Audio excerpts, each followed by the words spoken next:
Let's be clear, this isn't just another explainer. Think of this as an intervention, because right now, as you're listening, there's a system at work, an architecture of unspoken rules, and it's silently destroying your future. It's a system that governs wealth, dictates stagnation, and it is working against you every single day. So let's start with a question that, honestly, most people are terrified to answer. How is it possible that your income has doubled, maybe it's even tripled, but your actual wealth, your financial freedom, has barely budged? Just let that sink in for a second. The numbers on your paycheck went up, but your real-world options? They're pretty much the same. Here's the hard truth. You don't have an income problem. You have a behavior problem. And here at Unspoken Rules, we don't sell you fantasies. We expose the psychological traps and the brutal truths that are stopping you from building real, lasting wealth. So, let's get to it. Let's dissect the architecture of your own stagnation, starting with the battlefield inside your mind. Look, the silent war for your future, it's not being fought on the stock market. It's happening inside your daily routine. It's what we call your behavioral ecology, a self-reinforcing system of habits that is either compounding your success or, you guessed it, compounding your failure. And it's happening every single day. And the primary enemy in this war? It's passive consumption. This is the default state for 99% of people. You know what I'm talking about. The endless scrolling, the binge watching, just absorbing content with zero tangible output. But passive consumption does more than just waste your time. It pulls off a much more sinister theft. It steals your attention, which is the single most valuable asset you have for acquiring skills and actually building a future. And this leads us to probably the most powerful force in the entire universe. It's a law that governs everything. Money, skills, relationships, you name it. And the scary part is, most people are on the completely wrong side of it. Let's talk about compounding. Compounding is the silent multiplier. It's what's called a recursive process, meaning your returns start generating their own returns. Now, this isn't some secret Wall Street trick. It's just mathematical certainty. Whether we're talking about money in an account, a new skill you practice daily, or a professional network you're building, the principle is exactly the same. Small, consistent inputs lead to an absolute avalanche of output over time. And this table just illustrates the point perfectly. Take a look. In those first 10 years, 100 grand grows by about $160,000. It's slow, it's kind of boring, right? But now look at the third decade, from year 20 to year 30. The growth is over $1 million. The real tragedy here is that most people give up during those first 10 years because the results just aren't big enough. They abandon the system right before the explosion happens. But here's the unspoken rule you really need to get. Compounding works both ways.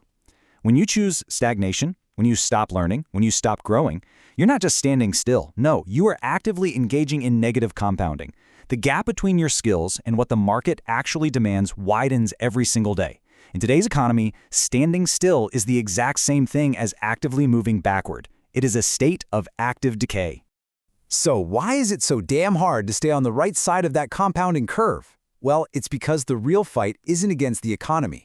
The fight is against predictable, hardwired glitches in your own psychology. Okay, glitch number one is called present bias. Your brain is literally programmed to value the comfort of right now more than the massive rewards of the future. It's the reason you choose that little dopamine hit from one more video, one more episode, over the discipline of spending one more hour studying or working on a difficult project. This isn't some character flaw, it's a cognitive glitch, and it's costing you millions over a lifetime. And it gets worse. Your brain is being actively programmed by your environment. Researchers call these environmental poverty cues.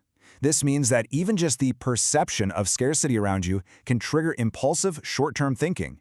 Your surroundings can literally push you toward immediate gratification, sabotaging long-term wealth, no matter how much money you actually make. So here's the crucial point, the takeaway. Every single day, you are faced with a choice. Just look at this slide. On the left, you've got short-term comfort, passive consumption, emotional relief, following trends.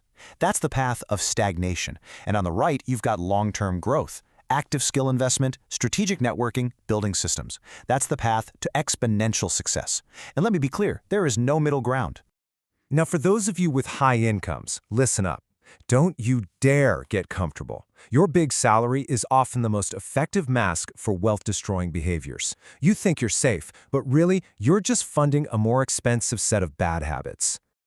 These are the red flags that keep you chained to your job. Lifestyle creep makes sure that every single raise you get is immediately eaten up by a bigger house, a nicer car, a more gilded cage. You're never truly free. Then there's emotional investing, driven by those panicked headlines you scroll through, which forces you to buy high in a frenzy and sell low in a panic. It is a guaranteed path to mediocrity. You confuse your high income with a need for high risk, chasing speculative bets instead of building a robust, unsexy system that actually works. And maybe the worst of all, you indulge in the ultimate luxury of the high earner, delaying critical decisions. You think you have all the time in the world until one day the market turns, the job disappears, and you find out that you don't. But the system that's destroying your future isn't just about internal psychology or financial habits, it's social too. Let's talk about another hidden multiplier, something that dictates your career path way more than your resume ever will. It's called social capital, and it's governed by a principle that flips conventional wisdom completely on its head. Spoiler, it's not about your closest friends. A massive study, we're talking 20 million people over 5 years, pinpointed a very specific number. The connections most likely to get you a new, better job are not your best friends. They're your weak ties. People you know, acquaintances, who share about 10 mutual friends with you.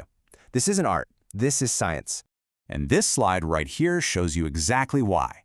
Your strong ties, your close friends, your family, they give you emotional support, sure, but they all exist in the same information bubble as you. They know what you know. Weak ties, on the other hand, are like bridges to entirely different networks. They have access to new information, to opportunities that you would never have even seen otherwise. And if you think this is just some minor factor, you need to look at the data. Up to 70% of all jobs are filled through networking and referrals. Only 30% come from blindly applying on job boards.